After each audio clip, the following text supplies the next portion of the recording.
Hello and welcome to Cavs Daily, your one-stop shop for everything Cavs related, the good, the bad, the ugly, the wins, the losses, whatever it is, we're going to talk about it. Let's do that right now. If you could, before we do get started, like, subscribe, comment at some point throughout the video. That would be greatly appreciated. With that out the way, let's talk about this game tonight where our Cleveland Cavaliers fell 114-104 to the Houston Rockets in a game that it was really the same old story for the Cavs, except for Houston's too good of a team to be able to come back down 22 in the third quarter, which was the case tonight.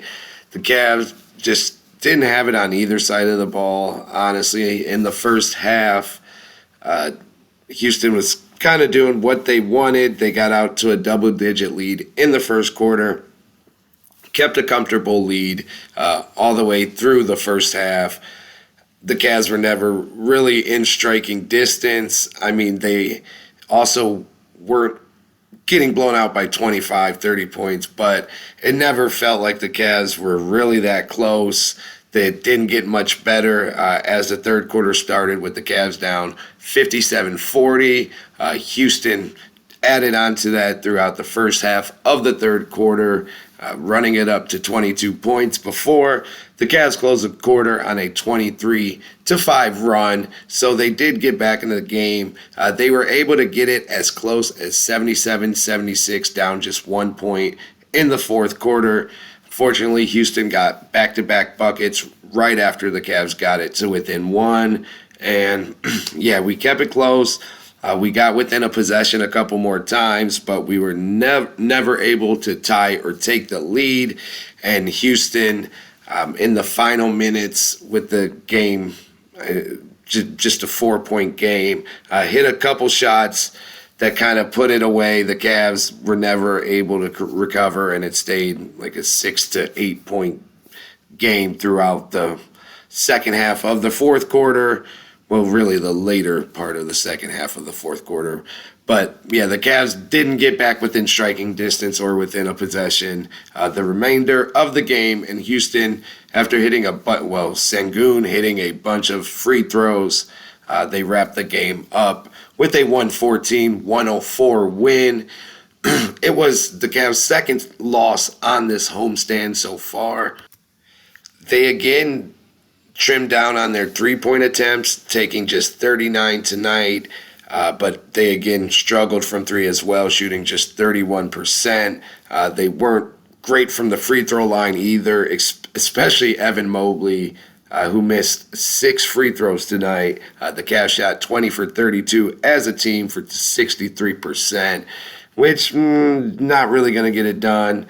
They once again got out-rebounded by a wide margin, 51-39.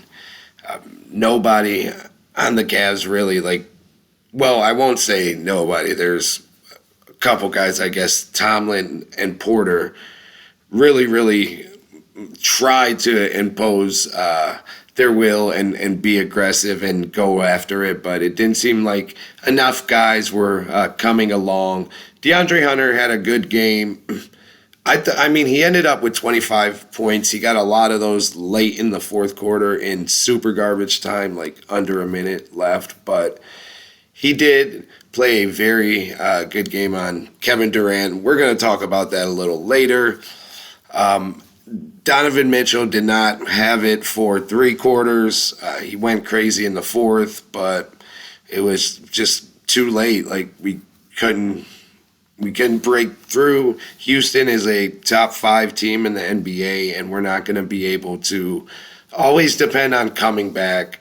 So it was just a tough game from the start. The Rockets took the lead early and never relinquished, and the Cavs just never seemed to really find a rhythm on either side of the ball. The Cavs just had 4 guys scoring double figures, led by DeAndre Hunter's 25. Donovan Mitchell finished with 21. Evan Mobley had 18 to go along with 6 rebounds. And Naquan Tomlin had 10 points for the Cavs. Yeah, it was honestly not something that surprised me too much. We even predicted this would be the loss when we looked forward to this week of Cavs basketball. So not like a super heartbreaking loss or anything. I do wish the Cavs would have given themselves a better chance to win by maybe not playing at times so lazy in the first half and just never setting the tone in the game. The Rockets did what they wanted. Sengun had 28 points and 11 rebounds. He really had his way with the Cavs tonight. And yeah, it's an L for the Cavs. They're now 10-6. The sky isn't falling. Things will be okay. The Rockets improve to 10-3.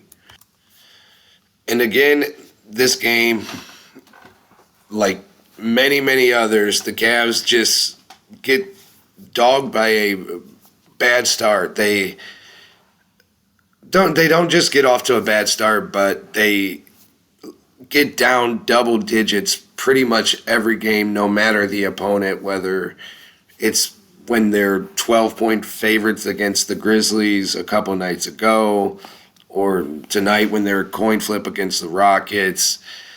The Bucks got out to a 14-point lead in the first quarter the other day against the Cavs, and it goes on way beyond that. The Heat game, the Cavs had to come back big against Philly. I mean, pretty much every game in the last 10 games at least, the Cavs had to fight back from a double-digit deficit, and I don't think it's like a serious problem yet, but that's not something you want to make a habit of because, as you saw tonight, even on our home court, the Cavs aren't going to always be able to just rely on making a miraculous fourth quarter run or second half run.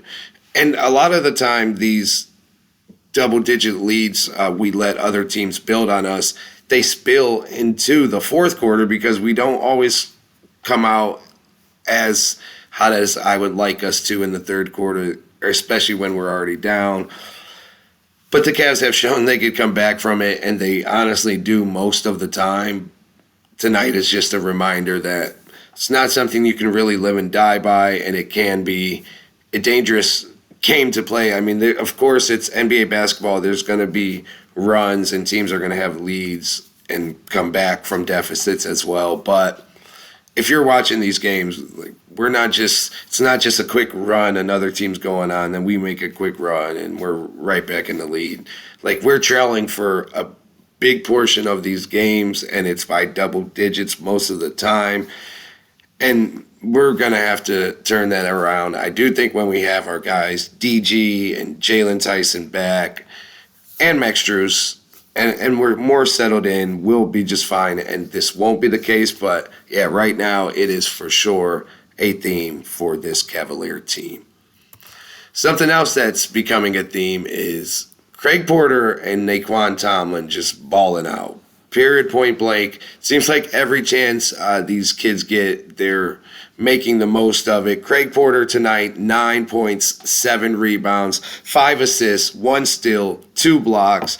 I mean, he was doing it everywhere. And honestly, I had some other interest to have other guys have the ball in their hand and be making plays. But it was just beautiful to see, even though, yeah, I'm not going to speak on selfish reasons. It was great to see Craig Porter play so well when it seemed like most of the other Cavs were kind of sleepwalking once again throughout the game. Craig Porter was not. Naquan Tomlin was not. They both had numerous times throughout the game where, like, they made numerous plays in a row that just really shined. And if you watch the game, they stood out to you. Tomlin had a block and a putback dunk that was thunderous. And just the loose balls he somehow gets a hold of. And when he has any lane or any way to get to the rim and finish, he's going to go to the rim and finish. And you can tell he can shoot the three. He hasn't taken a ton and he hasn't made a ton yet, but you can see that that's there as well. And yeah, these two guys were for sure, without a doubt, the two bright spots of this game. I mean, DeAndre Hunter played well as well, but we have real pieces in these two. Craig Porter's just doing everything, man. He's looking like a guy that shouldn't be as good as he is and as consistent stepping up when he has the moment as he's been. And it's in every facet of the game, scoring, rebounding, defense, everything, facilitating. So though we took the L tonight, we definitely have to take our hats off to Craig Porter and Naquan Tomlin. I mean, again, that score line for Craig Porter, it just describes how he played tonight perfectly. 9.7 rebounds, 5 assists, 2 blocks, and a steal. He balled out, and Naquan Tomlin didn't have as crazy of a stat line. He had 10 points, 2 rebounds, and I think he did have a block and possibly a steal. But either way, he really, really made his imprint into this game. He didn't actually have a block or a steal, but he definitely was the reason the Cavs got some loose balls and got some second chances. And his energy and the electricity that he brings to the game is tangible. You can feel it when you're watching it. And I hope, and it looks like he's going to continue to get a lot of opportunity. Larry Nance doesn't seem like he really has a spot in the rotation right now, so we should continue to see Tomlin get a chance to develop. And Craig Porter, I mean, also continue to develop, but really just shine because he is out there playing like a vet, and he's looking very, very good. And DeAndre Hunter also was looking very good tonight. The 25 he got, like I said earlier, was a little tainted by some garbage time buckets and free throws, but I mean, he still had an overall good game. 25 points, 4 rebounds, 2 assists, and he played really, really good defense on Kevin Durant tonight. Even when Durant had a solid first half, scoring 13 points, I still thought that Hunter was doing a good job making every shot that Kevin Durant made a very tough shot and making him earn all those buckets. And then it started to really pay off in the second half. Durant had a couple quick buckets to begin the third quarter. But after that, I mean, DeAndre Hunter locked him down. He only scored 3 points the remainder of the game, which was like most of the third quarter and the entire fourth quarter, which he played the chunk of. He played a lot of minutes in the second half. And DeAndre Hunter was right there with him, kind of locking up, not even kind of, he was locking him down in the fourth quarter. Durant didn't score a point. And each and every time DeAndre Hunter had the assignment of Durant, there was no easy bucket, even when he did score. And then for DeAndre Hunter to also be able to do it on the offensive end and make a lot of, because while he did have some garbage time points, he also hit some big threes that kept us in the game late and in the fourth quarter and brought us back into the game. So he was still very, very good offensively, and he did that on only 11 field goal attempts. So that tells you about his efficiency tonight. So, yeah, great game for DeAndre Hunter on both sides of the ball, and it's really good to see him step up and play such a competitive game against someone like KD and also getting switched on either Sengun or Amon Thompson. I mean, a lot of tough matchups out there, and he did a very good job, I think, on both sides of the ball tonight. So just wanted to shout that out. That was a big matchup, and obviously KD is who KD is. But DeAndre Hunter did a great job on him tonight. And honestly, the Rockets, though, did a great job on Donovan tonight as well. Thompson low-key locked him up a little bit.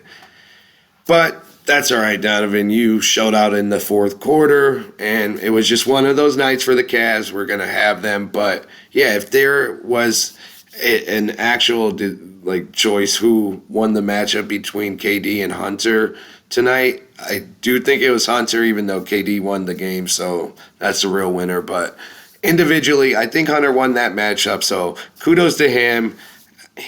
DeAndre Hunter, Naquan Tomlin, and Craig Porter. Those are the 3 players of the game for sure for the Cavs in the losing effort tonight. KD, you kind of got locked down, brother. with that, we're going to wrap things up tonight. As always, I really appreciate you guys rocking with me. If you're still here, please, if you haven't yet, like, comment, subscribe, all of that. And outside of that, I will see you guys tomorrow. Have a good evening.